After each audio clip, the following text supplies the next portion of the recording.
ঘৰত আমাৰ সপোনৰ নবীন দা, মাজুলীৰ নবীন দা, মই যাক মাজুলীৰ সন্তান, অসমৰ সন্তান বুলি কওঁ। নবীন দা বাৰীৰ পিছফালে এখন ঐতিহ্যপূৰ্ণ বিল আছে, কছাৰী বোকা বিল। এইখন দেখিছে, চকুৱে মনিব নোৱাৰা বিল।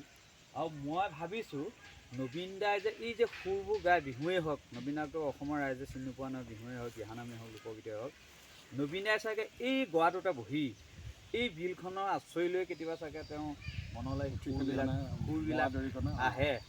মোৰ আজি ধাৰণা হৈছে আহি ভাল লাগিছে, এখন ধুনীয়া এখন বিল।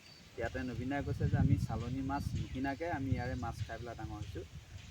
নবীন দা, আপোনালৈ শুভেচ্ছা থাকিল। আমি আহিছোঁ লখিমপুৰৰ পৰা।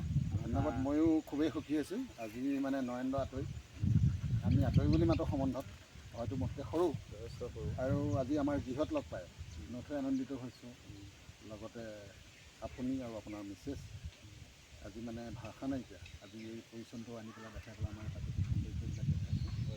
খুবেই ভাল লাগিছে, মানে একদম মানে কি বুলি ক'ম আৰু, বহুতেই খুবেই সুখী আমি।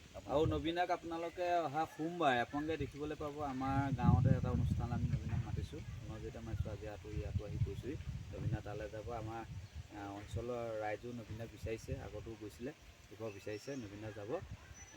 ভাল লাগিছে ইয়ালৈ আহি, ধুনীয়া সুন্দৰ পৰিৱেশ।